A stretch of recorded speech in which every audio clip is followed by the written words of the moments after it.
Hey, what's going on, everybody? Dark Desert Highway coming to you from Nebraska. And today I wanted to just straight up read some Bible scriptures coming to you out of Isaiah chapter 44. We're going to start with verse 16 and 17, but then we're going to go back and we're going to read the whole chapter. We're going to be talking about the foolishness of men who worship idols. And the foolishness of idols. 16. He burneth part thereof in the fire, with part thereof he eats flesh. He roasteth the roast, and is satisfied.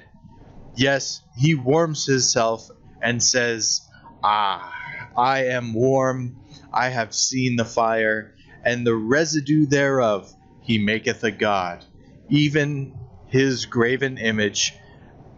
Then he falls down unto it, worships it, prays unto it, and says, Deliver me, for thou art my God. So foolishness all the way around. And we're going to start today the whole chapter of Isaiah, verse 44. Yet now hear, O Jacob, my servant, and Israel, whom I have chosen. Thus saith the Lord that made thee, and formed thee from the womb, which will help thee. Fear not, O Jacob, my servant, and thou, Jezreel, whom I have chosen. For I will pour water upon him that is thirsty, and floods upon the dry ground. I will pour my spirit upon thy seed, and my blessing upon thine offspring. And they shall spring up as among the grass, as willows by the water courses.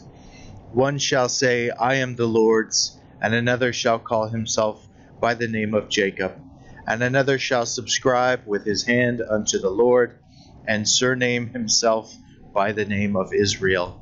Thus saith the Lord, the King of Israel, and his Redeemer, the Lord of hosts, I am the first, and I am the last, and beside me there is no God. And who, as I, shall call, and shall declare it, and set it in order for me, since I appointed the ancient people. And the things that are coming, and shall come, let them show unto them. Fear ye not, neither be afraid. Have I not told thee from that time, and have declared it? You are even my witnesses. Is there a God besides me? Yea, there is no God, I know not any. That they make a graven image are all of them vanity, and their delectable things shall not profit, and they are their own witnesses. They see not, nor know, that they may be ashamed. Who hath formed a god, or molten a graven image that is profitable for nothing? Behold, all his fellows shall be ashamed, and the workmen they are of men. Let them all be gathered together, let them stand up, yet they shall fear, and they shall be ashamed together. The smith with his tongs both worketh in the coals, and fashioneth it with hammers, and worketh it with the strength of his arms. Yea, he is hungry, and his strength faileth. He drinketh no water, and is faint. The carpenter stretcheth out his rule.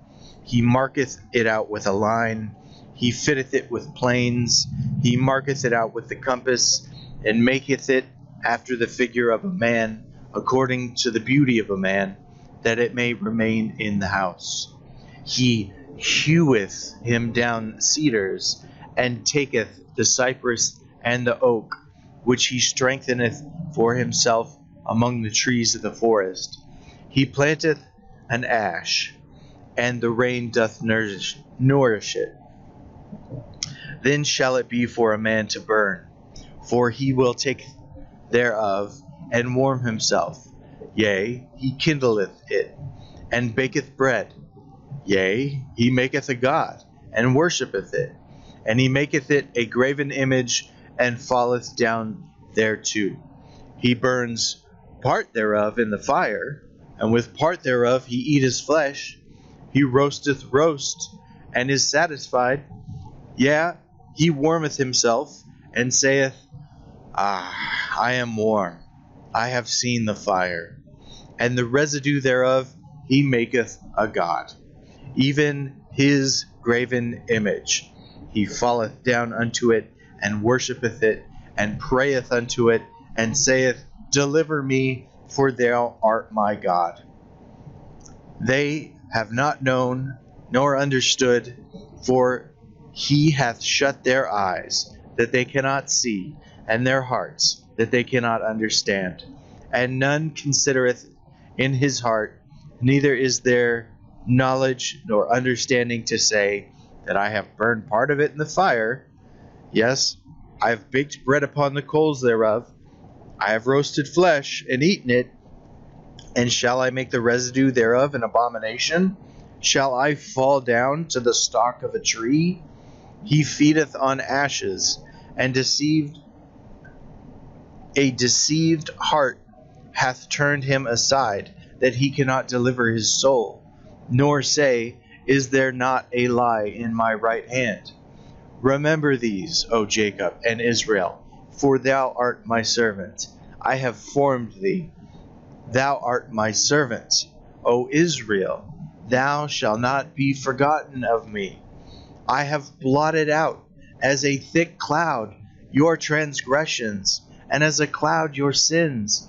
Return unto me, for I have redeemed thee. Sing, O you heavens, for the Lord hath done it. Shout, ye lower parts of the earth. Break forth into singing, ye mountains, O forest, and every tree therein. For the Lord hath redeemed Jacob, and glorified himself in Israel.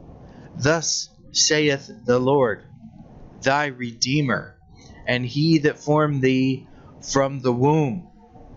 I am the Lord, that maketh all things, that stretcheth forth the heavens, that spreadeth abroad the earth by myself, that frustrateth the tokens of liars, and maketh diviners mad, that turneth wise men backward, and maketh their knowledge foolish, that confirmeth the word of his servant, and performeth the counsel of his messengers, that saith to Jerusalem, Thou shalt be inhabited, and to the cities of Judah, You shall be built, and I will raise up the decayed places thereof, that saith to the deep, Be dry, and I will dry up thy rivers, that saith of Cyrus, He is my shepherd, and shall perform all my pleasure, even saying to Jerusalem, Thou shalt be built, and to the temple thy foundations shall be laid. So here we see a example of a man who goes outside and cuts down a tree. He brings it inside. He takes part of the tree, cuts it in half, uses half of it to cook his meal, a part of it for the fire so that he can warm his cold bones up against that fire, and then he takes the rests and makes an idol and then bows down to it and prays for deliverance from this piece of wood. And he's already used part of it to cook his meal, part of it to warm himself, and then the other part of it to make a god, a false god. And it's like they can't even see the foolishness of what they're doing. It seems right to them. It seems like the thing to do. Because, man, and their God, these false idols, they have no eyes. They cannot hear. They cannot speak. They can't even hold themselves up.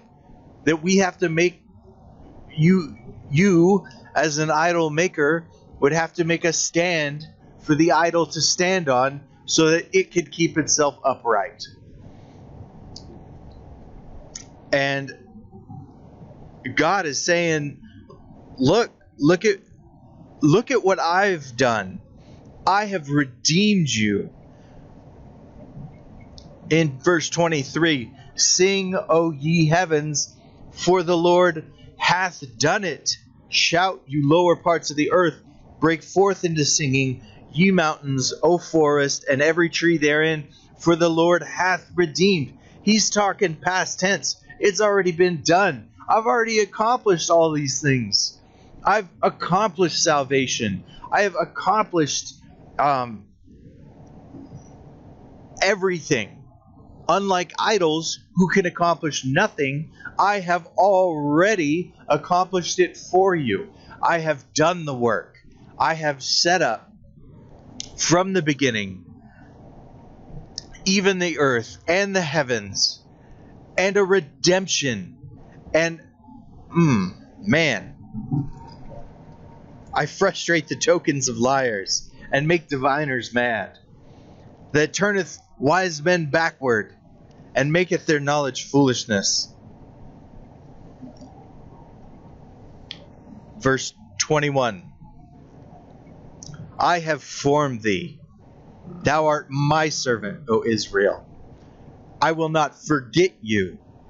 I have, past tense, I have already blotted out, in verse 22, as a thick cloud, your transgressions, and as a cloud, your sins. Return unto me, for I have redeemed thee. I have already done all of the work. I've created you. I've redeemed you. I've set up your cities. I've given you a place. Isn't that what it is? There is a place for you.